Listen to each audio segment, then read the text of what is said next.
আল্লাহর জান্নাত পাওয়ার জন্য নামাজ পড়ছেন, রোজা রাখছেন, হজ করছেন, যাকাত দিচ্ছেন, জান্নাত তো মক্কায় নাই। তিনবার হজ করে লাভ কি? জান্নাত তো মসজিদে নাই, ফজরের টাইমে সেখানে যাইয়া লাভ কি? জান্নাত কোথায়? প্রিয় নবীজি বলেছেন আল জান্নাতু তাহতা আকদামিল উম্মাহাত, যে জান্নাতের জন্য লাখ লাখ টাকা খরচ করে মক্কায় যাও, ওই জান্নাত মক্কায় নাই। যে জান্নাতের জন্য শীতের ফজরে মসজিদে চলে যাও, মসজিদের কোনায় জান্নাত নাই। জান্নাত আছে তোমার মায়ের পায়ের তলায়, তোমার মায়ের পায়ের নিচে।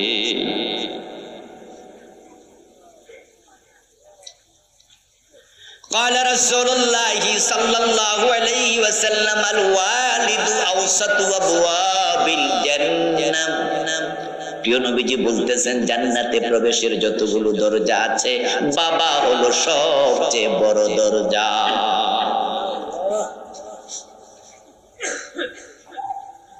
হুমা জান্নাতুকা ওয়া নারুকা। এক সাহাবীকে রাসূল বলতেছেন মা বাবাই তোমার জান্নাত, মা বাবাই তোমার জাহান্নাম।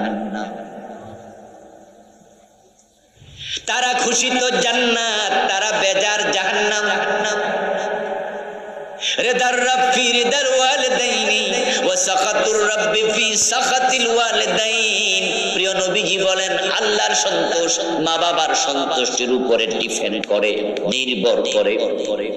মা বাবা বেজার, আল্লাহ বেজার, মা বাবা খুশি। এজন্য আবিল ওয়ালিদাইনি ইহসানা, তাদের সাথে ইহসান করো, ইহসান, সর্বোচ্চ ভালো আচরণ করো। তাদেরকে খুশি করলে আল্লাহকে সহজে খুশি করা যায়।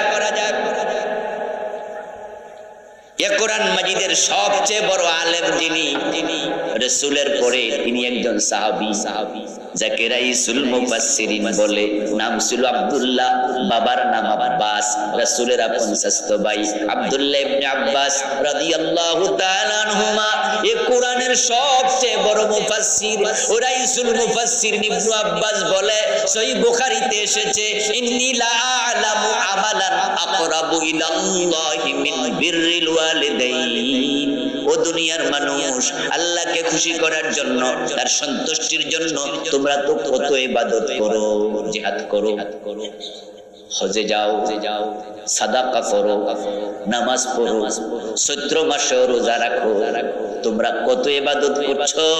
কিন্তু শোনো, আমি ইবনে আব্বাসের কাছে মা বাবার খেদমত করে যত তাড়াতাড়ি আল্লাহকে খুশি করা যায়, আর কোন ইবাদত এরকম আছে আমার জানা নাই।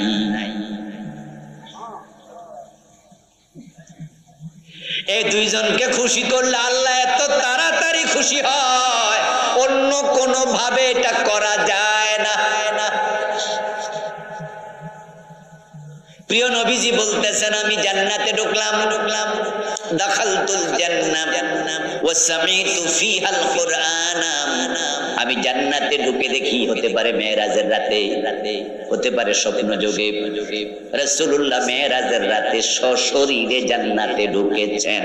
সুবহানাল্লাহ পড়েন। আমি জান্নাতে ঢুকলাম, ঢুকে দেখি আল্লাহর এক বান্দা জান্নাতে কোরআন তেলাওয়াত করছে। আমি তার কোরআন তেলাওয়াত শুনে দাঁড়ালাম, ভাবলাম নিশ্চয় সে আমার উম্মত হবে। কারণ যদি ঈসা নবীর উম্মত হতো ইনজিল পড়তো, নবী মুসার উম্মত হলে তাওরাত পড়তো, কোরআন পড়ছে আমার উম্মত। এই সৌভাগ্যবান উম্মতের পরিচয় আমি জানতে চাইলাম। জিবরিল আমিনকে প্রশ্ন করলাম, ইয়া জিবরিল মান হুয়া, জিবরিল লোকটার পরিচয় কি, সে কে? জিবরিল আমিন বলে, ইয়া রাসূলুল্লাহ আপনি চিনেন নাই বুঝি, হুয়া হারেসা ইবনে নুমান, এটা আপনার সাহাবী হযরত হারেসা। অথচ হারেসা তখনও মারা যায় নাই, তিনি দুনিয়ায় রাসূল দেখে আসলেন জান্নাতে কোরআন পড়ছে। হারেসা ইবনে নুমানের জীবনী আমি পড়তে গিয়ে দেখি উনার ইন্তেকাল হয়েছে হযরত ওসমানের যুগে। কোন কোন ঐতিহাসিক বলছে হযরত ওমরের খেলাফতের শেষ দিক। মানে আল্লাহর হাবিবের ইন্তেকাল মোটামুটি 10-12 বছর বা আরো বেশি পরে হারেসা মারা গেছে। অথচ রাসূল বলে আমি জান্নাতে দেখি সে কোরআন পড়ছে। আল্লাহর হাবিব দুনিয়ায় ফিরে আসলেন। ফিরে এসে হারেসা ইবনে নুমানকে ডাকলেন। ও হারেসা ইবনে নুমান, গোপনে গোপনে এমন কি আমল করে আল্লাহরে খুশি বানাইয়া ফেলছো? তোমার জান্নাতে দেখে এসেছি তুমি আল্লাহর কোরআন পড়ছো। হারেসা ইবনে নুমান বলে, ইয়া রাসূলুল্লাহ, অন্যরা যে আমল করে আমি তো তাই করি, নামাজ রোজা হজ যাকাত আপনি যেগুলো বলেছেন সেগুলো করি, তবে অতিরিক্ত একটা আমল আমার সুযোগ আছে যেটা সবার নাই, সেটা হলো আমার মা বড় বৃদ্ধা, নিজ হাতে খেতে পারে না, আমি হারেসা তারে খাওয়াইয়া তারপরে নিজে খাই। বুড়া মায়ের সেবা করি। প্রিয় নবীজির সাথে হারেসা ইবনে নুমানের গল্প চলছে, কথোপকথন। তখন পাশের বাড়ির সাহাবারা 2-4 জন আসছে। এসে তারা রাসূলকে বলতেছে, ইয়া রাসূলুল্লাহ, ওয়া কানা বাররান নাস বিউম্মিহি, হুজুর এই বেটা তার মায়ের সাথে খুব বেশি ভালো আচরণ করে। ইয়াগসিলুহা বিয়াদিহি, নিজ হাতে গোসল দেয়। ইউতিমুহা বিয়াদিহি, নিজ হাতে খাওয়ায়া দেয়। ইয়াপলি রাসাহা বিয়াদিহি, নিজ হাতে মায়ের চুলগুলো আশ্রয়া দেয়। আল্লাহর হাবিব শুনে বললেন, কাযালিকুমুল বিররু কাযালিকুমুল বিররু কাযালিকুমুল বির। 3 বার বললেন, এটাই বিররুল ওয়ালিদাইন, এটাই মা বাবার সাথে উত্তম আচরণ। কাবা তাওয়াফ করার সময় একজন মানুষকে দেখলাম, রাবি বলছেন, শাহেদা ইবনু উমার রাজুলান ইয়ামানিয়া, হযরত ইবনে ওমর তাকায়া দেখে ইয়ামানের এক ব্যক্তি, হামালা উম্মাহু ওয়ারা যাহরিহি, মাকে কান্দে নিয়া পিঠের মাঝে নিয়া কাবা তাওয়াফ করছে। ইয়ামানের এক লোক মাকে কাঁধে নিয়ে কাবা তাওয়াফ করতেছে। আব্দুল্লাহ ইবনে ওমর তার দিকে একটু বিস্মিত নয়নে তাকালেন। ওই লোক আব্দুল্লাহ ইবনে ওমরকে বুঝছে, জিজ্ঞাসা করছে, কে? রাসূলের সাহাবী আব্দুল্লাহ, ওমরের ছেলে। তাওয়াফ শেষ করে ওই লোক ওমরের ছেলে আব্দুল্লাহর কাছে গিয়ে বলছে, আব্দুল্লাহ ইবনে ওমর, এটা আমার মা, যাকে আমি পিঠে করে তাওয়াফ করেছি। আমার মায়ের শখ হয়েছে তিনি কাবা তাওয়াফ করবে, হজ করবে, উমরা করবে, তাই ইয়ামান থেকে আমি কাঁধে করে এনেছি, কারণ তিনি উঠে বসে থাকতে পারেন না। উঠে বসে থাকার সামর্থ্য নাই, বুড়া হয়ে গেছে, কিন্তু শখ হয়েছে হজ করব, উমরা করব। আমি ইয়ামান থেকে কাঁধে নিয়ে আসলাম, আরাফায় গেলাম, মুজদালিফায় গেলাম, মিনায় গেলাম, তারপরে এখন তাওয়াফ করে হজের কাজ শেষ। আতারানি জাযাইতুহা, আমার প্রশ্ন হলো, আমার উপর আমার মায়ের যে হক আছে ওই হক আদায় করতে পেরেছি তো? ইবনে ওমর জবাব দেন, লা ওয়ালা বিজাফরাতিন ওয়াহিদা, আল্লাহর বান্দা তুই কি কস? মায়ের হক আদায় দূরের কথা, তোকে প্রসব করার সময় তোর মাঝে একটা বড় নিঃশ্বাস ফেলেছিল, এখনো একটা নিঃশ্বাসের হক আদায় হয় নাই। এ 2 জন এমন মানুষ, গায়ের চামড়া দিয়া জুতা সিলাইয়া দিলে হক আদায় করা যাবে না। হামালাতুহু কুরহাব ওয়া ওয়াদাআতহু কুরহাব ওয়া হামলুহু ওয়া ফিসালুহু 30 শাহরা। আল্লাহ মায়ের কষ্টের কথা কোরআনে বিভিন্ন জায়গায় বলেছেন। তোমার মা, তার মা তাকে একটার পর একটা কষ্ট করে পেটে ধরেছে, জীবনের ঝুঁকি নিয়ে প্রসব করেছে, তাকে 2 বছর কষ্ট সহ্য করে দুধ খাইয়ে মানুষ করেছে।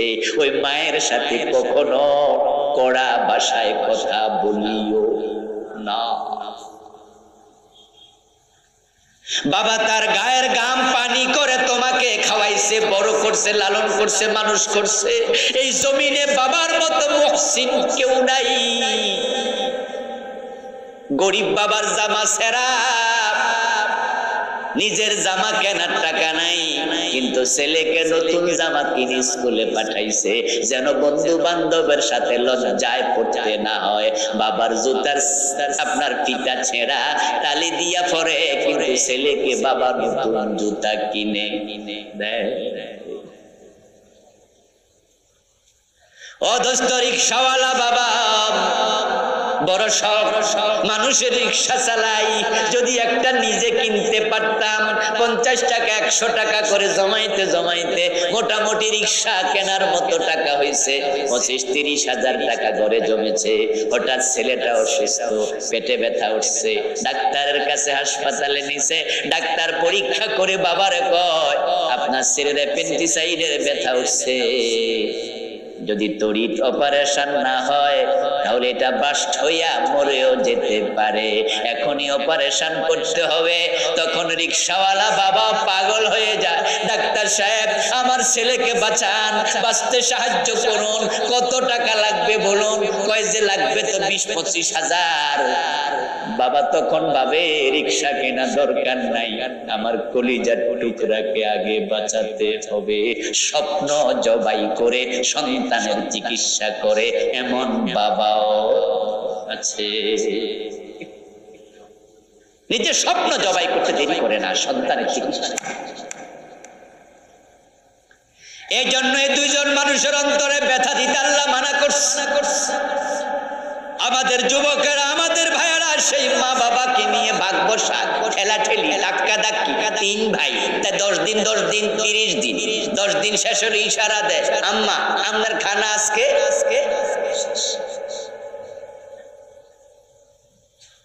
মা বাবাকে বাড়িতে লজিং মাস্টার বানাইও না। 10 দিন ভাগ করে ইশারা দিও না, কারণ তুমি যখন বলো তোমার মেয়েকে দিয়ে, নাতি নাতপুর দিয়া, বউকে দিয়া আজকে খাবার শেষ, তখন মায়ের কলিজায় লাগে, বাবার কলিজায় লাগে। মা মনে মনে ভাবে, তোরে 9 মাস 10 মাস পেটে ধারণ করেছি, কাউকে কষ্টের ভাগ আমি দেই নাই রে, আজকে তুই কেমনে বলস খানার দিন শেষ।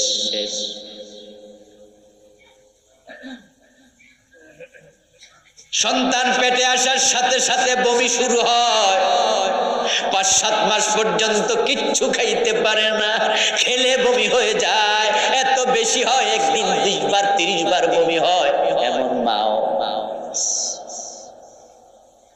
আপনি পেটে, কিন্তু ঘরের কাজ তো বন্ধ হয় নাই। ঘরের কাজ করা লাগে, রান্না করা লাগে, ঘর ঝাড়ু দেয়া লাগে, অন্য অন্য সব কাজ চলছে। আপনি পেটে ধীরে ধীরে বড় হন। রাতের বেলায় ঘুমাতে যায়, তখন আপনি লাথি দেন, মা রাতের বেলা ঘুম ভেঙে যায়। রাতের 1:30 বাজে স্বামী দেখে পাশে বউ নাই, একই খাটে ঘুমিয়েছে, বউ কোথায় গেল? পরে শোনে টয়লেটে যায় বমি করতেছে, বমির আওয়াজ কানে আসছে। রাতের বেলায় বমি, দিনের বেলায় কাজ, আর ঘুমাইতে গেলে আপনার পেটের ভিতরের লাথি। এই মহিলা ঘুমাবে কখন? হামালাতুমহু কুরহা ওয়াহানান আলা ওয়াহান, কষ্টের শেষ নাই। তারপর যখন সময় আসছে প্রসব করবে, ওয়াদাতহু কুরহা, জীবনের ঝুঁকে নিছে। প্রথম সন্তান যখন প্রসব হয়, মায়ের অভিজ্ঞতা নাই কেমনে সন্তান প্রসব করে। 2-4 মাস আগ থেকে ঘুম হারাম হয়ে যায় টেনশনে, হায়রে প্রসবের সময় আবার মরে যাই কিনা। বোন থেকে দোয়া নেয়, মা থেকে বিদায় নেয়, আমারে মাফ করে দিও, জানি না সন্তান জন্মের সময় বেঁচে ওঠে কিনা। সন্তান প্রসবের সময় মরে গেছে এমন মাও তো। বেদনা যখন আসে, প্রসব বেদনায়, তখন মায়েদের গা ঘেমে যায়, শীতের মাঝেও ঘেমে যায়, কষ্ট, দাঁড়াইলেও ব্যথা, বসলেও ব্যথা, শুইলেও ব্যথা। কি পরিমাণ ব্যথা প্রসবের সময়, আমরা পুরুষেরা এটা বুঝবো না, এটা বুঝার সাধ্য সামর্থ্য আমাদের নাই। আমার বন্ধু মায়ে চরম ব্যথা সহ্য করেছে। একজন মা সন্তান প্রসবের সময় কি পরিমাণ ব্যথা সহ্য করে এটা নিয়ে 1940 সালে একটি গবেষণা দুজন স্বাস্থ্য বিজ্ঞান নিয়ে গবেষণা করেছেন। একজনের নাম ডক্টর ডি হার্ডি, আরেকজনের নাম হ্যারল্ড জি অলস। এটা আমার লেখা একটি ব্যক্তি ও পরিবার নিয়ে পুরা জীবন সংসার টংসার সব নিয়ে লিখেছি। এই বইটা আমি এনেছি দুইজন গবেষকের গবেষণা। তারা বলেন যে একজন মানুষ সর্বোচ্চ 45 দিন ব্যথা সহ্য করতে পারে। অর্থাৎ 20টা হাড্ডি যদি একসাথে ভেঙে যায় তাহলে যেই পরিমাণ ব্যথা হয় সেটা হলো 45 দিন, 45 ইউনিট, 45 ইউনিট। এর চেয়ে বেশি ব্যথা হলে মানুষ বেহুশ হয়ে যাবে, মরে যাবে। কিন্তু মা প্রসবের সময় 57 দিন ব্যথা সহ্য করে সন্তান প্রসব করে।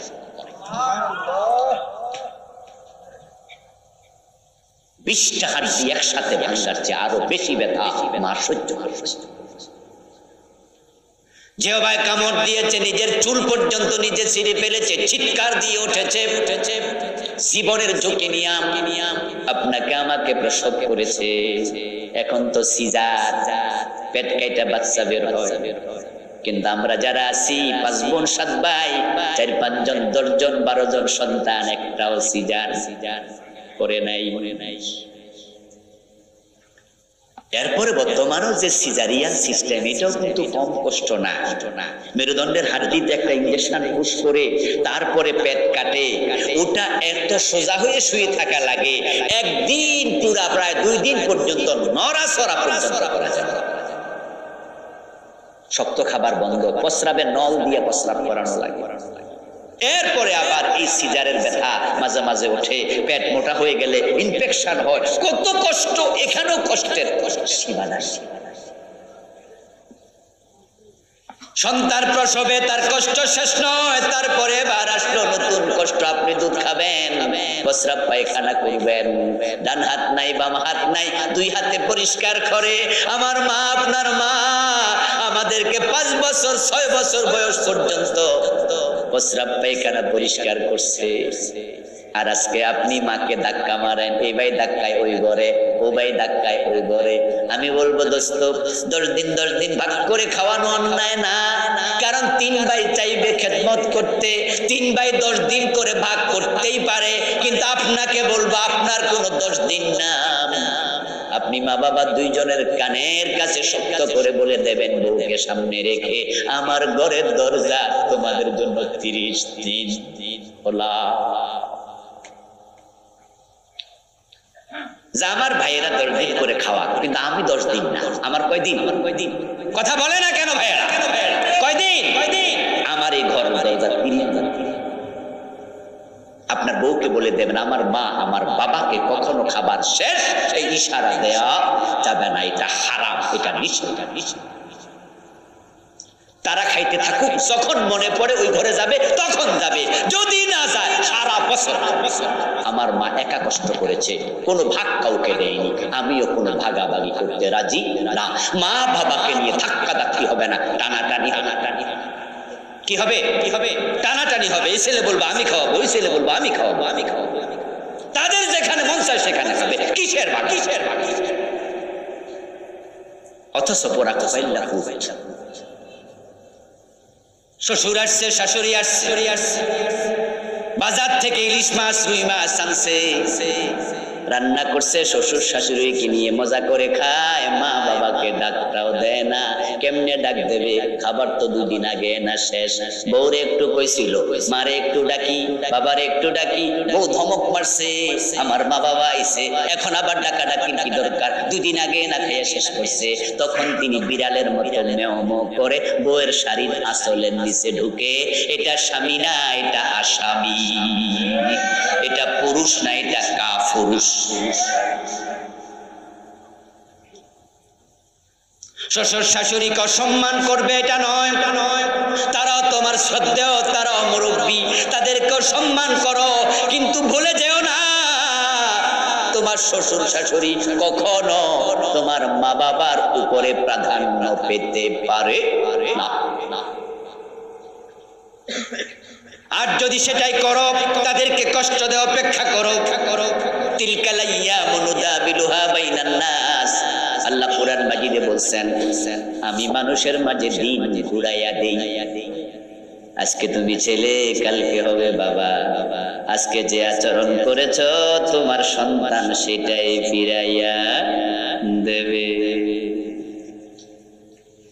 অপুত্রবধূরা শোনো, মা শোনো, বোন, আজকে তুমি বধূ, কালকে হবে শাশুড়ি। আজকে শাশুড়ির সাথে যে আচরণ করছো, অপেক্ষা করো, তুমি শাশুড়ি হলে তোমার পুত্রবধূ একই আচরণ চাই ফিরাইয়া দেবে। যেমন কর্ম, বলেন না, যেমন কর্ম। এই যে গত 15 বছর যা করছে এই সরকার, রেজাল্ট পাইছে না? আমাদের মাহফিল বন্ধ, মাদ্রাসায় মামলা, হুজুর মারে, জেলে দেয়, ফাঁসি দেয়, হুজুরদের কণ্ঠ নাড়িছে। ইসলামের কথা ওপেন বলা যায় না, শর্ত লাগবে, আইন লাগবে, মাহফিলের অনুমতি লাগবে। পুরা দেশটারে নিজের মুল্লুক বানাই ছাড়ছে। আল্লাহ কয় না, যেমন কর্ম তেমন ফল। 15 বছর পরে আউট, এখান থেকে সব। দেশ ছেড়ে এমন ভাবে পালাইছে, রান্না করা ভাত খাইয়াও পালানোর সময়। একটু আল্লাহর সিদ্ধান্ত সবার জন্য। পুতের জন্য আল্লাহ, বউয়ের জন্য আল্লাহ, পুতের বউয়ের জন্য আল্লাহ, সবার জন্য। ওয়াতিদাল কুরবা হাক্কাহু ওয়াল মিসকিন ওয়া ইবনাস সাবিল। পরবর্তী মেসেজ হলো আত্মীয় স্বজন, গরিব গোরাবা, পথিক মিসকিন, তাদের হক দাও। এই সূরার পরবর্তী মেসেজ, আপনারা যারা আমার সামনে আছেন, আপনার পকেটে সব টাকার মালিক আপনি না। আপনার টাকার মাঝে গরিবের হক আছে না নাই? যখন 1 বছর চলে যাবে, 2.5% যাকাত আপনাকে দিতেই হবে। আপনার পকেটে সব টাকা আপনার নয়, এটা আল্লাহ আপনাকে দিয়েছেন, দিয়ে পরীক্ষা করতেছেন, দেখি যাকাত দেয় কিনা। আর যে গরিব, তারে গরিব বানায়া পরীক্ষা করতেছে, দেখি সে ধৈর্য ধারণ করে কিনা। নাবলুকুম বিশররি ওয়াল খাইর। অন্য আয়াতে আল্লাহ বলে, আমি ভালো দিও পরীক্ষা করি, মন্দ দিও পরীক্ষা করি। কামাইছে না, হুজুর রাখবে যাকাত দিতেই হবে, যাকাত দেয়া ফরজ। টাকা কামাইতে কত কষ্ট হুজুররা কি বোঝে? ও দোস্ত, হ্যাঁ আপনি কামাইছেন, কোনো সন্দেহ নাই, কিন্তু মায়ের পেট থেকে আসতে কয় টাকা সাথে করে আনছিলেন? আপনি যে কামাইলেন, এই হাত আপনাকে কে দিল? এই চোখ 2টা কে দিল? পা 2টা কে দিল? মস্তিষ্ক কে দিল? আপনার চেয়ে বেশি পরিশ্রম করে, কিন্তু আপনার মতো টাকার মালিক হয় নাই। এমন পরিশ্রমী লোক আছে না নাই? যদি পরিশ্রমের সাথে টাকার সম্পর্ক থাকতো, রিকশাওয়ালা হয়তো দুনিয়ার সবচেয়ে ধনী।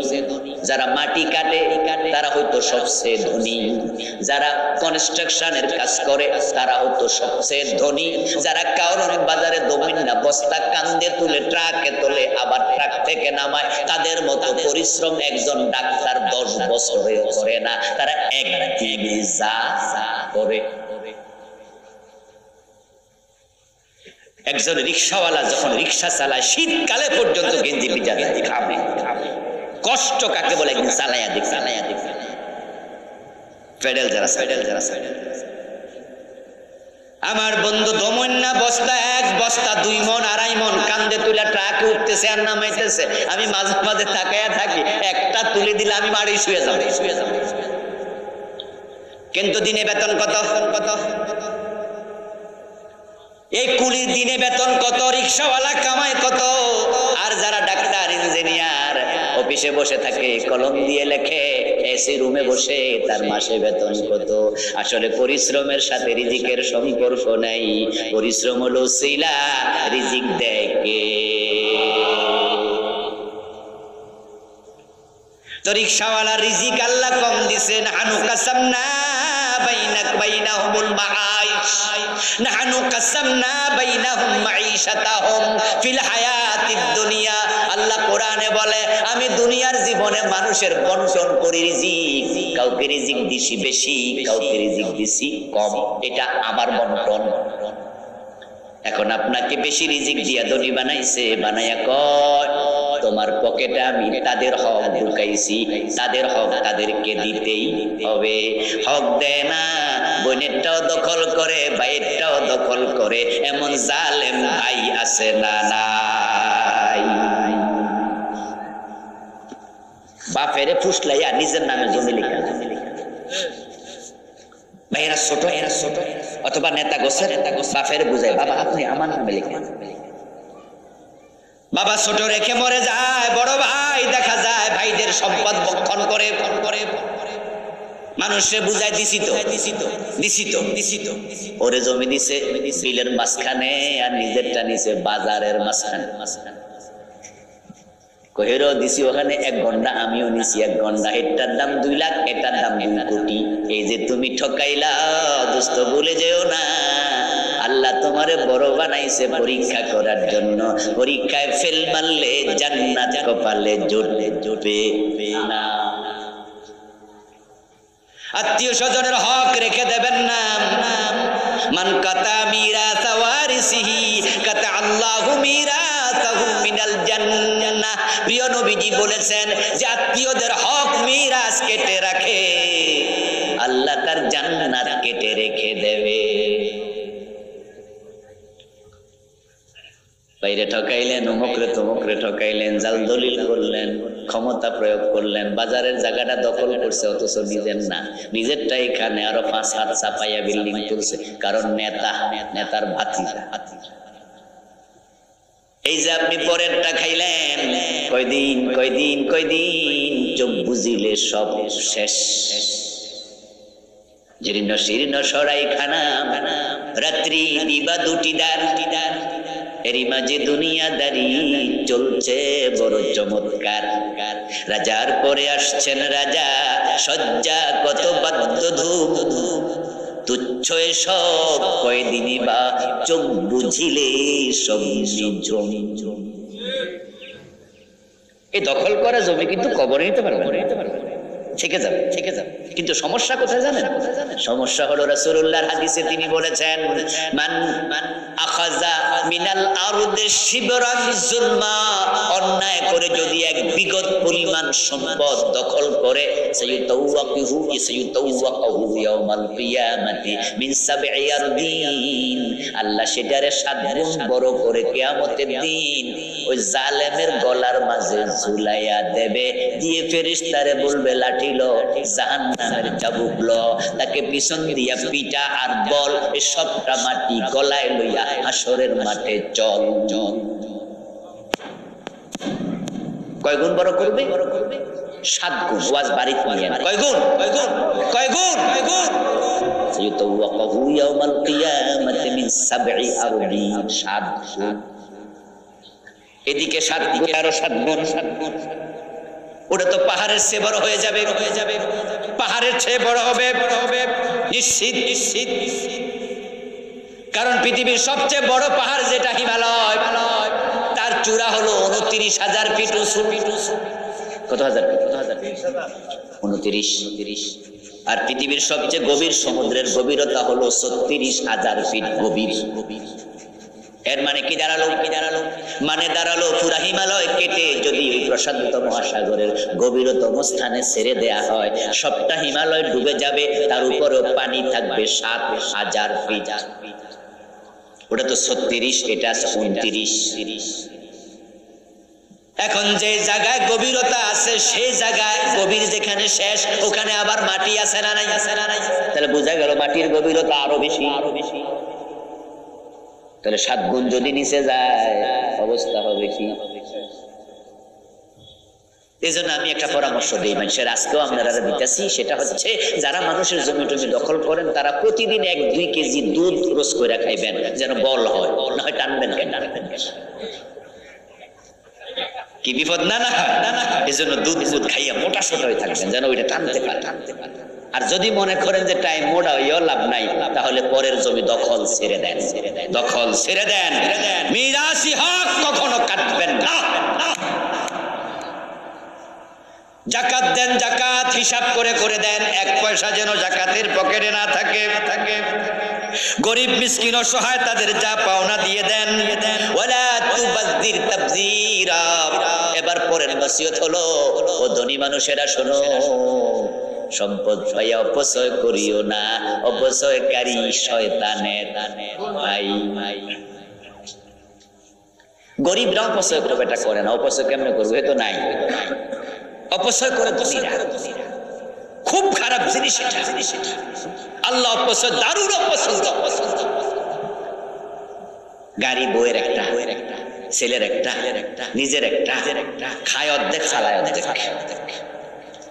ধনী মানুষের বিয়েতে গেলে আশ্চর্য হবেন, ঢাকা শহরে কমিউনিটি সেন্টারে যে বিয়েগুলো হয়, খাবার অপচয় দেখলে না কলিজারা স্যাট। এক একটা ধনী মানুষের বিয়েতে যে পরিমাণ অপচয় হয়, এই খাবারগুলো জমা করে দিলে 1 গ্রামের গরিবে খাইতে পারতো 7 দিন। 10-20 আইটেম, কয়টা খাইব? এরপরও দেয়, আরো খান, আরো খান, অর্ধেক খায়, বাকিটা ফালাই দেয়। আর সব যে খায় এটা মনে করে প্রেস্টিজ। এজন্য যদি কেউ খাইয়ে একটু গাল আঙ্গুল ঢুকাই দেয়, তখন কেউ চোখ বড় করে চায় দেয়, খাইরে আপনি খাইয়া। ভদ্রতা হলো কিছু ফালাই দেবেন। খাবার তুমি বানাইতে পারবা?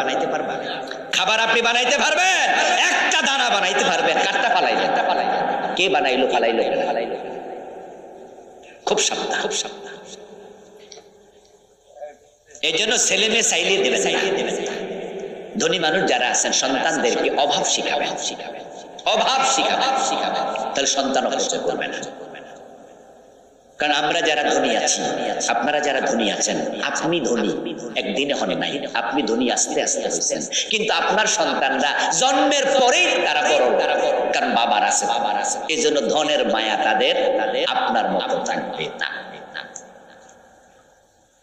এজন্য দেখবেন যে ব্যক্তি নিজে টাকা কামাইয়া জমি কিনছে, হে কিন্তু বিপদে পড়লো জমি বেচতে চায় না, কিন্তু ফোলা আগ থেকে বেচার জন্য পচে তেল দেয়, বেচা খাইল। হে তো আর কিনে বোঝা না। সন্তানদেরকে অভাব শিখাবেন, চাইলে দেবেন না। আর যারা এই সন্তানদেরকে অপচয় করার টাকা দেয়, তাদের সন্তান মানুষ হয় কম, তারা সীমা লঙ্ঘনকারী হয়ে যায়।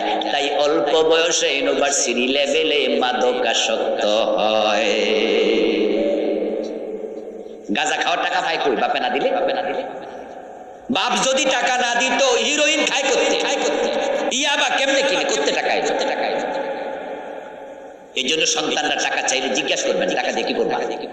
হিসাব নেবেন। হিসাব ছাড়া দেবেন না। দিল অপচয়কারী হয়ে যাবে, আর অপচয়টাকে শয়তানের ভাই বানিয়ে ছেড়ে দেবে। আল্লাহ তাআলা বলেন, ওয়ালা তাজআল ইয়াদাকা মাগলুলাতান ইলা উনুকিকা ওয়ালা তাবসুতহা কুল্লাল বাসত। একবার হাত খুলে অপচয়কারী হবেন না, আবার কৃপণ হওয়াও যাবে না। অনেকে আছে কৃপণ, কিন্তু আল্লাহর অপছন্দনীয়, প্রয়োজনীয় খরচ করে না, এমন লোক আছে। পকেটে টাকা আছে, মিষ্টি খাবে। দোকানদারে জিজ্ঞাসা করছে, মিষ্টি দোকান ভাই কেজি কত? দোকানদার কয় যে 350 টাকা কেজি। দোকানতে বাইরে দাঁড়াইয়া মনে রে কয়, রু যা, তুই একা একা খাইয়া আয়, আমি এনে খাই। যেই নিজের সন্তানকে ভালো কাপড় চোপড় দেয় না, নিজে ভালো কাপড় পরে না, অথচ পয়সাওয়ালা ফারুক আজম, ওমর প্রেসিডেন্ট, এক লোক হেঁটে যাচ্ছে পাশ দিয়ে, কাপড় চোপড় একটু পুরাতন, একটু ছিঁড়া, টুটাওয়ালা। হযরত ওমর দেখে বলেন, এই আল্লাহর বান্দা, এদিকে আসো। কাছে ডাকলেন, দাঁড়া করালেন। পাশেই ছিল আপনার ওনার জাকাত বিভাগের দায়িত্বশীল। বললেন, এই তাকে জাকাতের কিছু টাকা দাও। ওই ভদ্রলোক বলল, হুজুর আমার জন্য জাকাত খাওয়া হারাম, আমি ধনী মানুষ। কি বললো? ধনীর জন্য জাকাত খাওয়া জায়েজ আছে? ওমর বলে, হুজুর আমার জন্য জাকাত খাওয়া হারাম, আমি ধনী। ওমর কয়, তাহলে লাড়ি ডালো, সাবুক ডালো, ধনী হইলে সেরা জামা কাপড় দিছ কেন? ওয়া আম্মা বিনি'মাতি রাব্বিকা ফাহাদ্দিস। আল্লাহর দেয়া নিয়ামত আল্লাহ তার বান্দার মাঝে প্রকাশ পছন্দ করে। এজন্য অপচয়কারী হবেন না, কৃপণ হওয়া যাবে না। অপচয় বলা হয় প্রয়োজন নাই তাও খরচ করে, কৃপণ বলা হয় যে প্রয়োজনে খরচ করে না। আমরা থাকবো কি মাঝামাঝি। ওয়ালা তাকতুলু আওলাদাকুম খাশিয়াতা ইমলাক।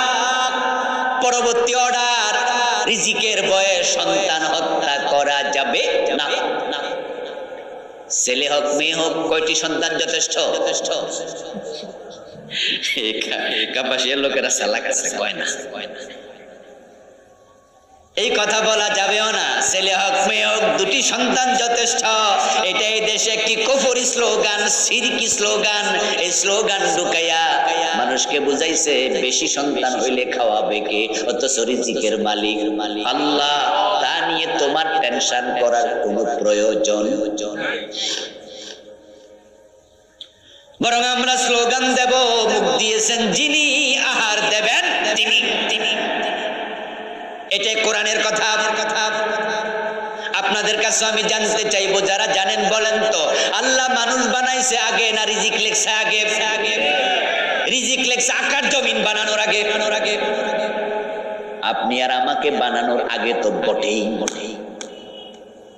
রাজ্জাক রিজিক লেখে তারপরে মানুষ দুনিয়া পাঠাইছে। মানুষ বেশি হইলে খাওয়াইব কে? তাইলে তো চায়নার মানুষ না খাইয়া মরে যাইতো। পৃথিবীর সবচেয়ে বেশি মানুষ কোন দেশে? ওরা না খাইয়া মরে না। ওরা আমাদের মতো না, আরো ধনী। ওরা মানুষের খানা আরো সাপ্লাই দেয়।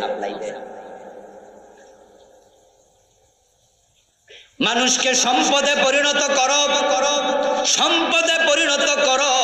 রাসূলুল্লাহ বলেছেন মানুষ হলো স্বর্ণের খনি, রৌপ্যের খনির চেয়েও দামি।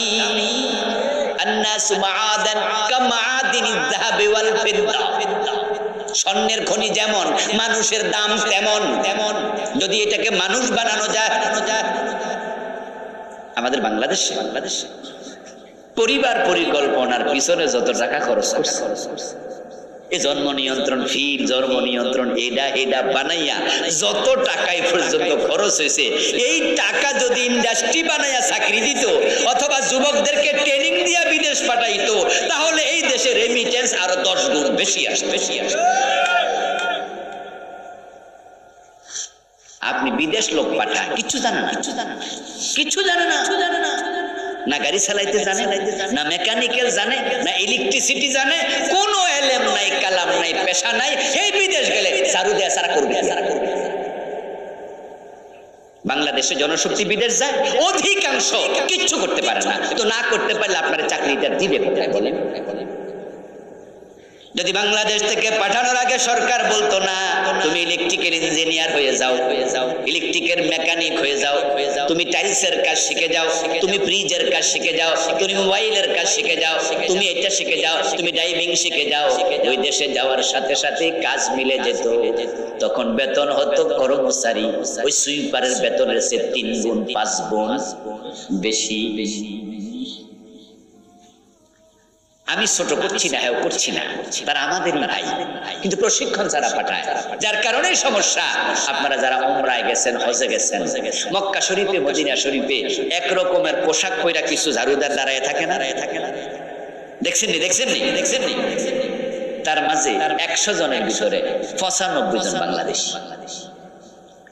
তো আমরা যখন হজে যাই, উমরায় যাই, আমাদের সঙ্গীরা যারা আছে বুড়া মুরব্বী টাইপের, তারা আমরা বলি মুরব্বী, যদি আপনি রাস্তা হারান, পথ হারাইয়া ফেলে, যে আপনি আমার থেকে আলাদা হয়ে গেলেন, এখন আমার ঘর পাইবেন কেমনে? ফেস লেগে যাবে তো? হ্যাঁ, তবে ঠিকানা হলো অমুক, ঠিকানা আপনার পকেটে দিলাম, লিখে দিলাম, হাতের বেল্ট আছে, বেল্টে লিখে দিলাম হোটেলের নাম, মোবাইল নাম্বার। তো আপনি তো আরবি করলে বুঝতেন না, তাহলে বাঙালি খুঁজেন। তো মুরব্বীরা বাঙালি ভাবুন, তখন বলি যে ওই যে পোশাক আছে এটা দেখলে বুঝবেন যে বাঙালি।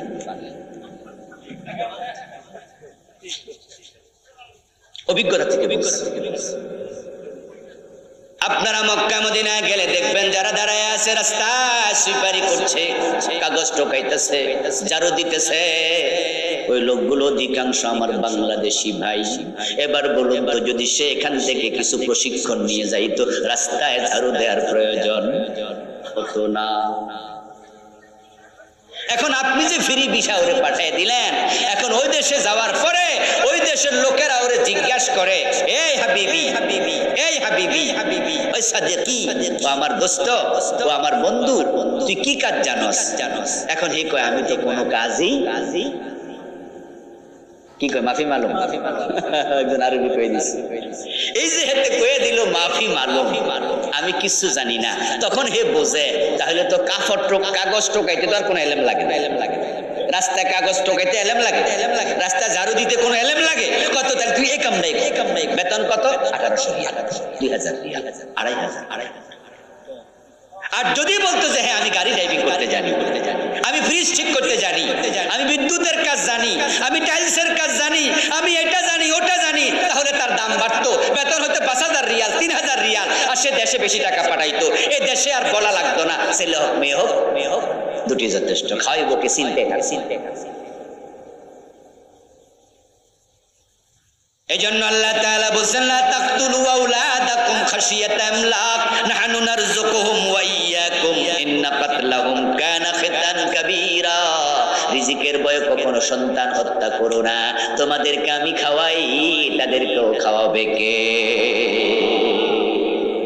আসলে আলহামদুলিল্লাহ, রিজিকের মালিক যে আল্লাহ তা তো আমরা দেখেছি। যখন দেশটা স্বাধীন হয় 71-এ, দেশ স্বাধীন হওয়ার সময় আমাদের দেশে জনসংখ্যা ছিল 7 কোটি। কথা বলেন কয় কোটি? 7 কোটি। দেশ ছিল 56,000 বর্গ মাইল। 74-এ আমরা দেখেছি 74-এ দুর্ভিক্ষ হয়েছিল, না খাইয়া মানুষ মারা গেছে। আমাদের শিল্পাচার্য জয়নাল আবদিনের লেখা, সে কাকের ছবি, মানুষের মরা কঙ্কালের ছবি, ওই ছবিগুলা এখনো বিভিন্ন গ্যালারিতে। ওই বাসন্তী ইজ্জত ঢাকার জন্য কাপড় পায় নাই, মাছ ধরার জাল পরিধান করেছে। মানুষ মারা গেছে, কাপড় পায় নাই, কলা পাতা দিয়া বেড়াইয়া বাইন্দা মানুষকে কবর দিছে। 74-এ দুর্ভিক্ষে। দেশ স্বাধীন হলো 71-এ, মানুষ ছিল 6 কোটি। 2 বেলা 3 বেলা খাইতে পায় নাই। আমি যখন ছোট ক্লাস 1-2-তে পড়ি, আমারও মনে আছে, আমাদের পাশের বাড়ি আত্মীয় মহিলা, আমাদের বাড়িতে চাপা কল ছিল না, পাশের বাড়িতে ছিল, ও পাশের বাড়ি থেকে কলস ভর্তি করে আমার মায়ের কাছে দিত। আমার মা ভাতের মারের সাথে কিছু ভাত দিত। আমার বন্ধু এখন মানুষ হয়ে গেল 18 কোটি। তখন 7 কোটি মানুষ, 56,000 বর্গ মাইলের বাংলাদেশ, দুবেলা খাবার জোটে না। এখন বন্ধু আলহামদুলিল্লাহ এমন রিজিক বেড়েছে, এখন গরিবের বাড়িতে পোলার চাল আছে। এখন ফকিন্নির বাড়িতে অন্য সিরামিক্স পাবেন, কাঁচের গ্লাস। এবং ঢাকা শহরে এমন ভিক্ষুক আছে যার বাড়ি আছে, ভিক্ষা করে অভ্যাস। শুধু ভিক্ষা করলে একদিনে 300-500 টাকায় বেড়ে ফেলবে। আল্লাহ রিজিকে এমন বারাকা দিছে, দেখেন না আপনি লক্ষ্য করে। জমিনে আগে দান হইতো 1 বিঘাতে কত মন, এখন হয় কত গুণ। আগে হতো বছরে 1-2 বার, এখন আমাদের কুমিল্লা অঞ্চলে বছরে 3 বার। আগে পেয়ারা গাছের মগডালে উঠতেন, আমরা ছোটকালে পেয়ারা খাইছি একসাথে 3টা 4টা 5টা, পকেটের মাঝে 8-10টা পেয়ারা লইয়া গাছের মগডালে বসে বসে খাইছি।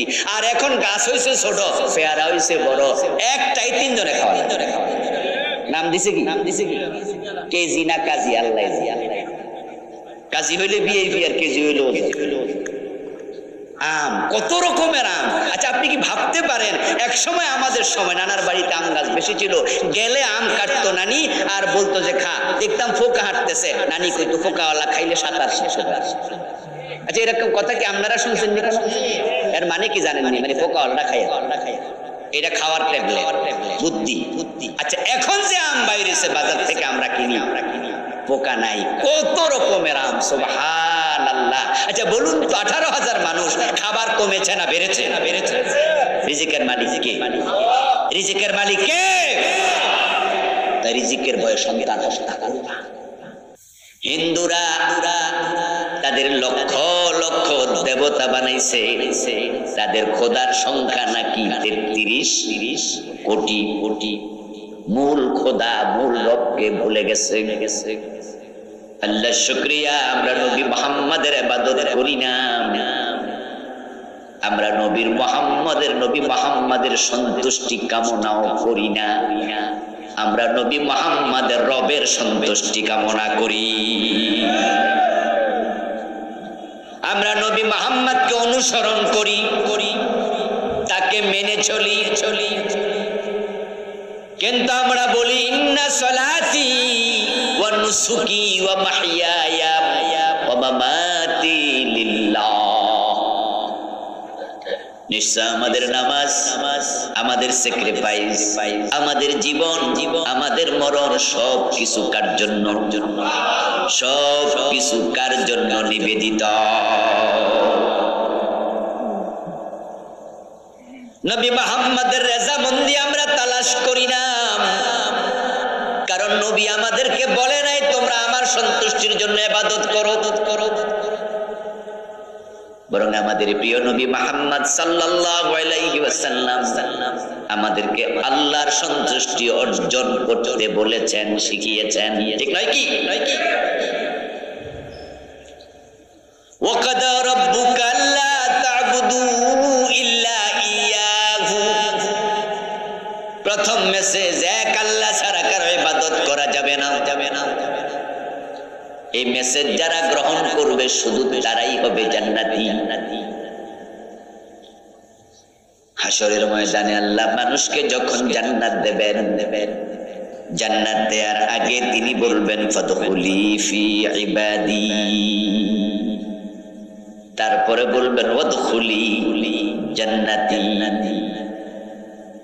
আগে বলবেন আমার বান্দা, আমার ইবাদতকারী কারা, তারা লাইনে দাঁড়াও।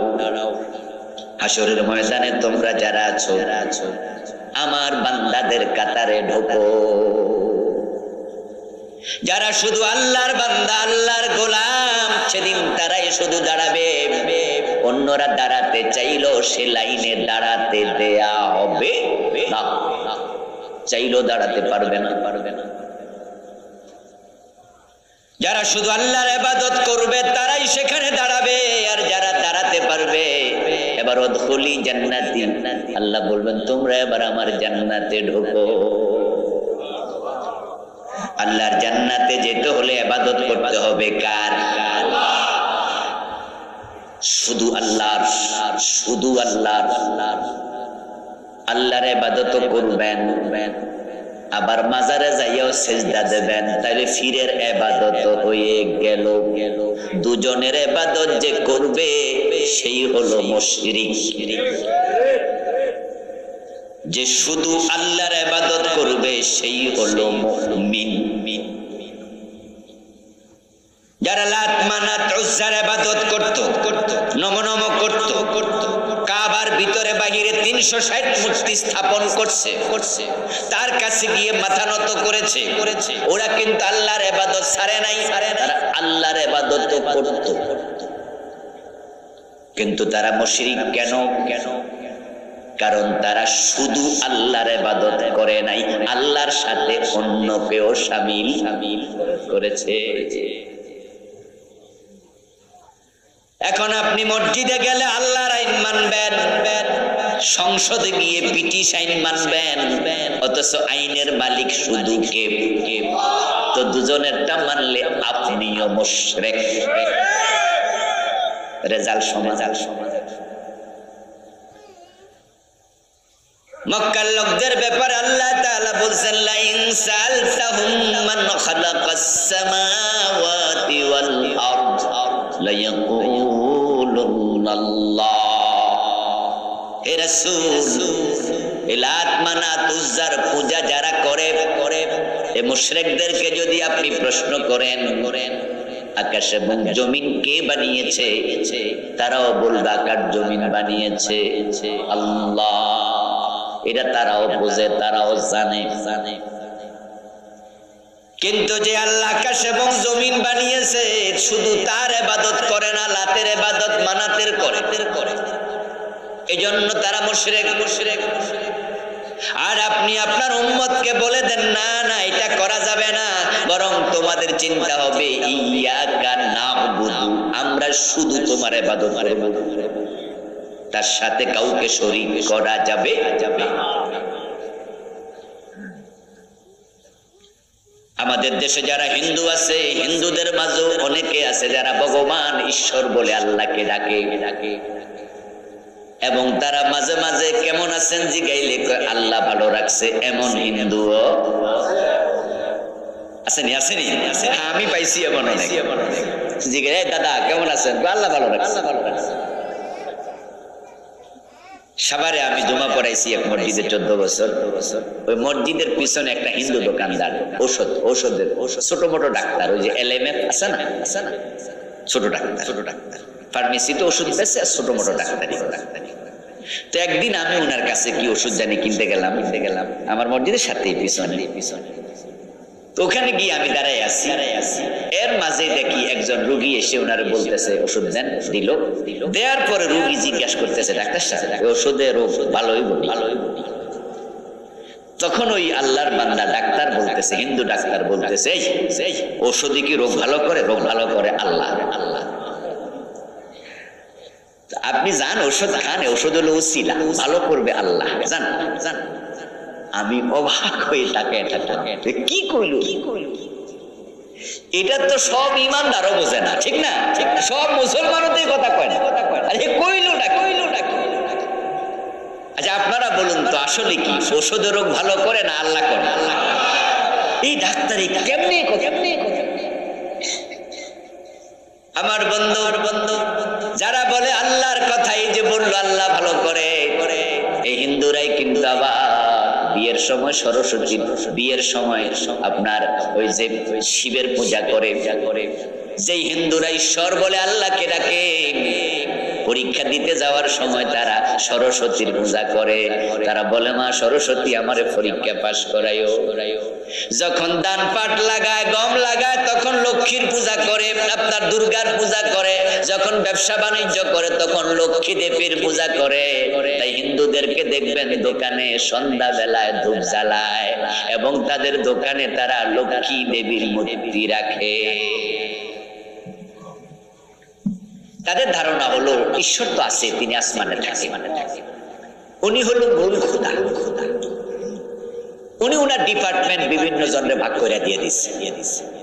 যেমন আমাদের প্রধানমন্ত্রী, উনি হলেন দেশের প্রধান, কিন্তু আবার রাষ্ট্র চালানোর জন্য তিনি শিক্ষামন্ত্রী রাখছে, অর্থমন্ত্রী রাখছে, কৃষি মন্ত্রী রাখছে। অনুরূপ ভাবে ওদের ধারণা আল্লাহ হলো মূল, তবে আল্লাহ আবার এগুলো ভাগ করে দিছে। যেমন শিক্ষা বিভাগ সরস্বতী দিয়ে দিচ্ছে। নাউজুবিল্লাহ পড়ে। এই জন্য তারা বিদ্যা চায় কার কাছে? কথা বলেন না কেন? হ্যাঁ, বিবাহ শাদীর দায়িত্ব দিয়েছে শিবকে। এই জন্য যাদের বিয়ে হয় না তারা শিবলিঙ্গের পূজা করে। করেনি? আমি শুনছেন নি? শিবের পূজা করে, মোটা করে বানায় রাখে। যখন লেখাপড়া করতে যায় তখন সরস্বতীর পূজা করে তার কাছে চেয়ে যায়। যখন ধান পাট গম চাষাবাদ করতে যায় তখন কয় যে দুর্গা দেবী। এজন্য তারা বলে এবার ধান বেশি হয়েছে, পাট বেশি হয়েছে। আমাদের নেত্রীও মন্দিরে যাইয়া বলে ফেলছিল এবার দুর্গা দেবী গজে চড়ে জমিনে নেমেছে স্বর্গ থেকে, তাই ধান বেশি হয়েছে।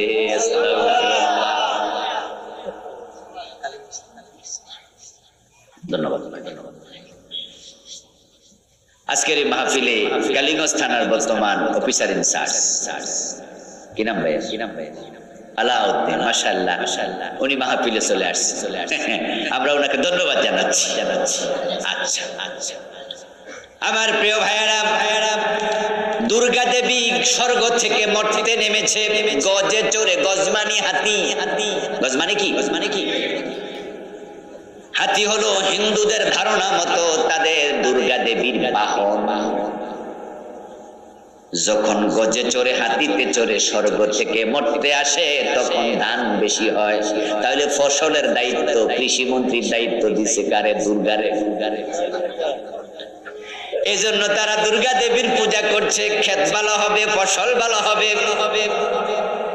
এবার আপনারা বলুন তো, আমাদের যখন লেখাপড়া দরকার, জ্ঞান চাই কার কাছে?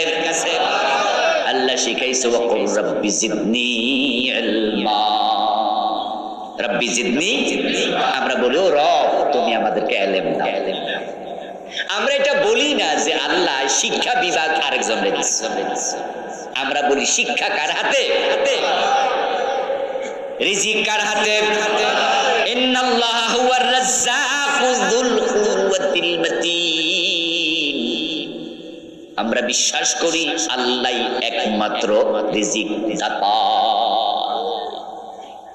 আমরা মনে করি না আল্লাহ রিজিক আরেকজনের হাতে দিচ্ছে।